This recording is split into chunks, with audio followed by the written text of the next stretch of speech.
এমন একটা অবস্থা দাঁড়িয়েছে যে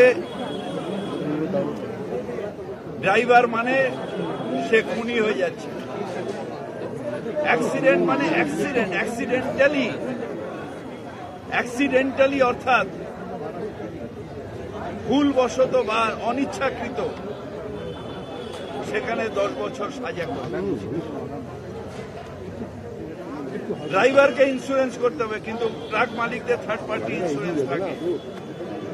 সেই থার্ড পার্টি ইন্স্যুরেন্সের অর্থ হচ্ছে যদি কেউ ভিকটিম হয় তার জন্য ইন্স্যুরেন্স তাকে টাকা দিতে বাধ্য।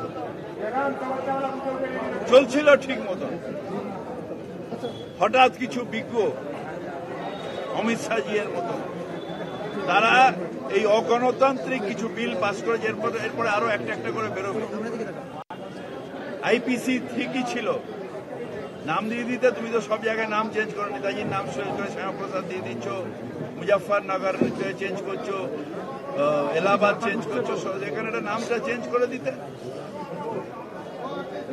যেখানে আলোচনা হয়নি সেই বিলটা আমি অত্যন্ত সন্দেহ আছে যে সেই বিলটা সত্যিকারের প্রয়োগ করা অসম্ভব হয়ে যাবে। তার কারণ সারা ভারতবর্ষ ব্যাপী এই ট্রাক ধর্মঘটের মধ্যে দিয়ে মোদী বিরোধী আওয়াজ সারা ভারতবর্ষের যারা শ্রমিক শ্রেণী, যারা খেটে খাওয়া মানুষ, তাদের আজকে মুখ মুখে রেশন ধর্মঘট চলছে আজ থেকে। রেশন ধর্মঘট, রাজ্যে 18,000 রেশন পাবেন না মানুষ, আর সব জায়গায় পাবে। দুয়ারে রেশনটা ভালো প্রকল্প এবং এটা কোর্টও শিলমোহর দিয়েছে। আমি আশা করবো যে খাদ্য দপ্তর খুব তাড়াতাড়ি এটা সেন্ট্রাল থেকে এটা কমিশন পাচ্ছে না, রেশন ডিলাররা সবাই দিল্লিতে গিয়ে দরবার দিচ্ছে। এটা সারা ভারতবর্ষে যে আমি শুনলাম মোদীজির ভাই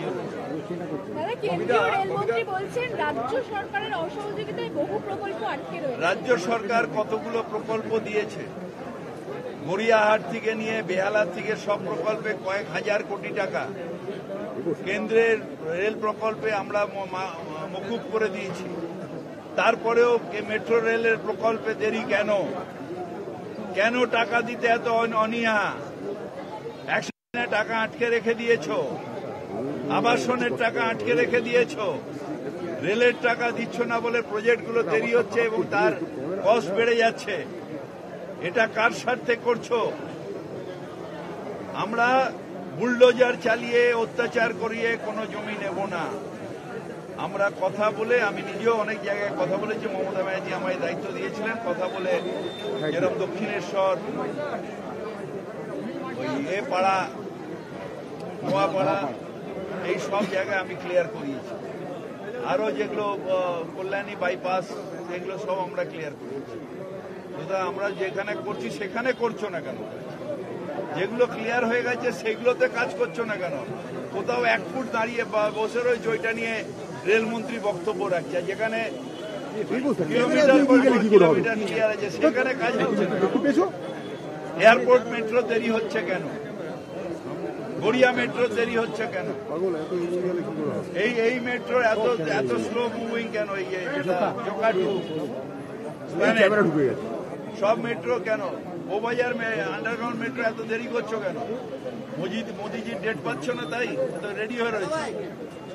হাওড়ার থেকে রেডি হয়ে রয়েছে, কেন উদ্বোধন করছো না? রেল মন্দিরের উপর রেগে যাবেন মোদিজি সেই জন্যে?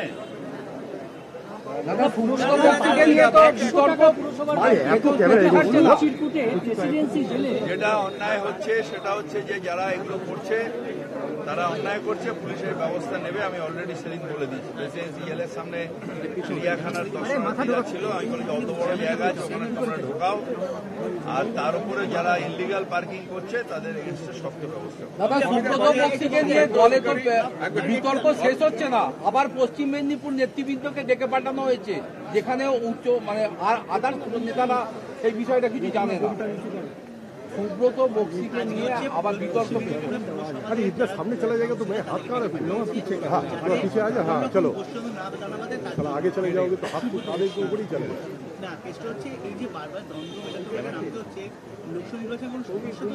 লোকসভা নির্বাচনে কোনো সমস্যা নেই, একটা বড় দল থাকলে এগুলো সব হবে। এই তো আমি মিটিং এ বললাম যে আমাদের নিজেদের মধ্যে কিছু কিছু জায়গায় হতে পারে, সেটা আমরা নিজেরা মেটাবো।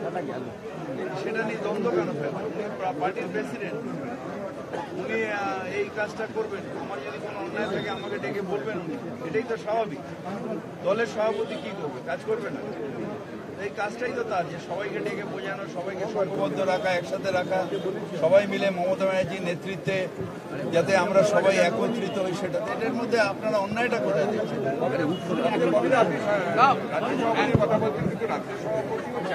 সিনিয়র লিডারদের তো কোনো চ্যালেঞ্জ হচ্ছিল না। আমার সাথে সুবোধেরও কথা হয়েছে, ও খবরটা ঠিক মতন পাইনি।